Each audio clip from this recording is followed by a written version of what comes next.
O inciso terceiro do parágrafo segundo do artigo 171, da defraudação do penhor, vem lá, defrauda mediante alienação não consentida pelo credor ou por outro modo a garantia pignoratícia quando tem a posse do objeto empenhado. Bom, defraudar, a gente tem isso aí no próximo inciso também, quer dizer, lesar, privar, tomar um bem pertencente a outrem. E essa conduta se dá por meio de inutilização, alienação, ocultação do bem penhorado. Quando a gente fala bem penhorado, a gente está falando de bem móvel. Por quê? Por que isso acontece? Porque essas coisas empenhadas ou essas coisas penhoradas, elas continuam em poder do devedor. E é o que diz o dispositivo. Porque se tiver em poder do próprio credor, a gente não tem crime, porque vai defraudar o quê? Já está lá na mão dele, então tem que defraudar, né? Mas, em tese, ou na maioria das vezes, né, esses bens que são penhorados, eles permanecem em poder do devedor. E é nessa situação, em poder dele, que ele vende, então a gente tem a gente tem o crime, né? A defraudação do penhor. Né? E vejam bem, né? A gente não está aqui numa apropriação indébita, que a coisa é dele. Na apropriação indébita a coisa é do outro. Aqui a coisa é dele e está em garantia. Né? O penhor é uma garantia de um bem imóvel em razão de uma obrigação contraída. Né? Então, a gente não fala aqui em apropriação indébita, né? Nem em furto, nada disso. Né? Porque é dele, é um furto coisa minha, furto tem que ser sempre coisa alheia. A apropriação indébita é de outrem também, então a gente não tem nem apropriação indébita nem furto aqui. A gente tem realmente um estelionato, desde que a coisa esteja em poder dele.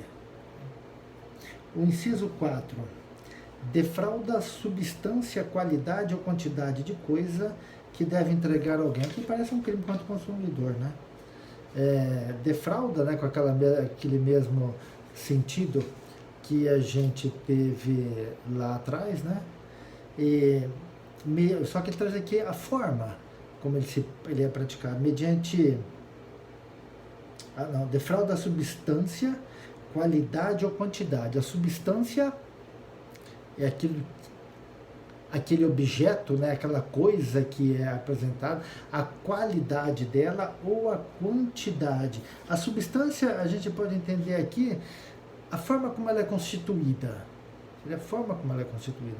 A qualidade, né?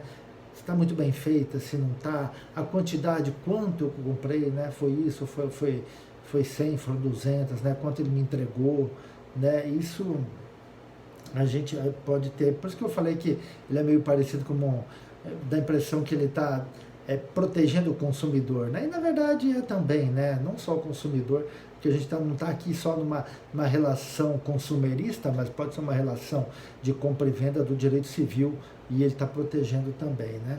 E aqui pode ser tanto bens móveis quanto bens imóveis, né? O legislador não faz diferença aqui, né? Ou quantidade de coisa que deve entregar a alguém. Que deve entregar a alguém. Aqui a gente tem alguns problemas, né? Se a gente estiver tratando aqui de um mero inadimplemento contratual, a gente não fala em crime. E esse é o grande problema. Quando é que a gente está tratando um mero inadimplemento contratual? Quando a gente está tratando efetivamente de um estelionato. A gente vai ter que analisar a conduta, né? Se o sujeito entregou a menos porque ele teve um problema no transporte, se ele entregou a menos porque ele teve um problema lá no setor de expedição da empresa dele, se ele entregou a menos porque não houve o pagamento como deveria ter sido combinado, a gente não tem um crime. Né? Vamos imaginar lá, eu comprei tantas toneladas de aço, né, para minha empresa e o fornecedor só me entregou a metade. Acontece que eu tinha combinado de pagar X até a saída da mercadoria e eu não paguei. O que eu paguei foi o correspondente àquilo que ele me entregou. Então a gente não tem o crime aí. Porque a gente tem aí um inadimplemento contratual.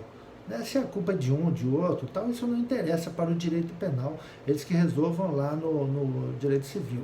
Um outro aspecto interessante é que se essa substância aí ela for alimentícia, a gente não está no artigo 171, a gente não está no estelionato, né? Porque há dispositivos próprios lá no artigo 272 e 273 do Código Penal que tratam de substâncias ou produtos alimentícios. Então, tirando eles, o restante a gente tem aqui no inciso 4 do artigo 171.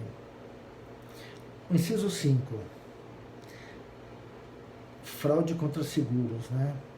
Destrói total ou parcialmente ou oculta a coisa própria, ou lesa o próprio corpo ou a saúde, ou agrava as consequências da lesão ou doença, com o intuito de haver indenização no valor do seguro. A gente tem um dolo específico aí, ó, com o intuito de haver indenização ao valor do seguro.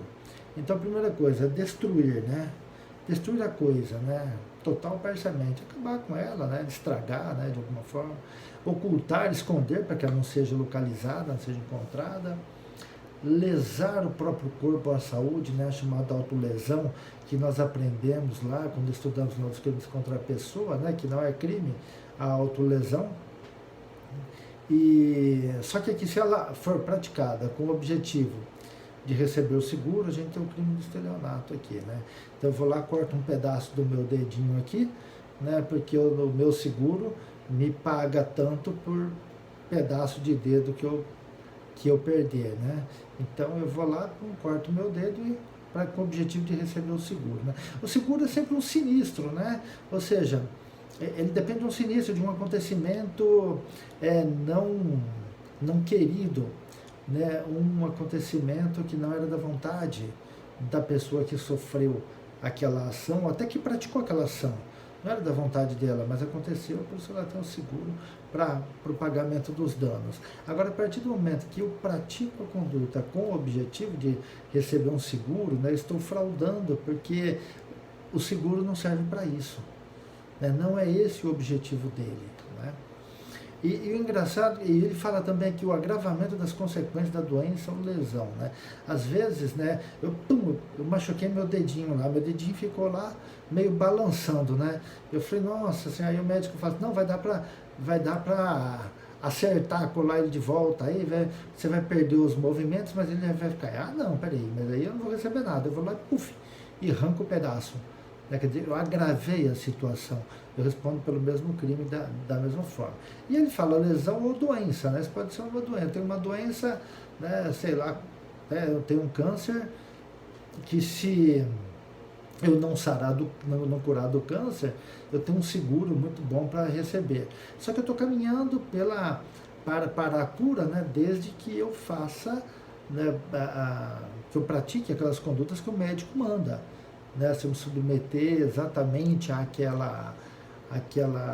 tratamento, né, eu vou conseguir me curar. Mas aí eu não vou receber o seguro. Então o que eu faço? Né? Eu paro de seguir aquele tratamento estabelecido pelo médico e aí eu acabo agravando a minha situação para poder receber o seguro. Né? Isso sendo comprovado, a gente tem o estelionato e eu não recebo.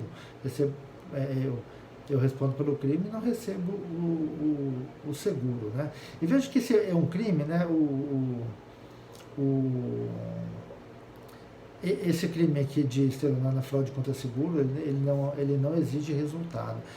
Não depende de eu receber. Eu receber o seguro é mero exaurimento do crime. Ele se consuma somente com a destruição, né, que eu faço total parcialmente, né? Por quê? Porque ele tem lá no final, né, no especial fim de agir, ele fala com o intuito de, né, com a vontade de, com o objetivo de, posso até não alcançar. Mas se eu tiver esse objetivo, já tipifica o crime, né? É um crime formal, né, ou de consumação antecipada, ou de resultado cortado, como se dizem aí os autores. Uma coisa interessante nesse aspecto aqui é daquela pessoa que agrava a situação. Então vamos imaginar que o filho sabe que o pai tem um seguro muito bom, lá ele está com câncer, se ele morrer ele vai receber lá um dinheiro muito bom, e o filho responsável pelos cuidados do pai. E aí ele, né, dá aquela flexibilizada, né, usando, né, um termo bem atual, né, flexibilizada no tratamento. Isso faz com que se agrave a situação do pai, com o objetivo, né, com o intuito dele de receber o valor do seguro. A gente vai ter o crime de estelionato aí também, tá? Eu sei que outras perguntas podem surgir dele aí, né, mas a gente deixa para depois, tá bom? Próximo slide a gente continua.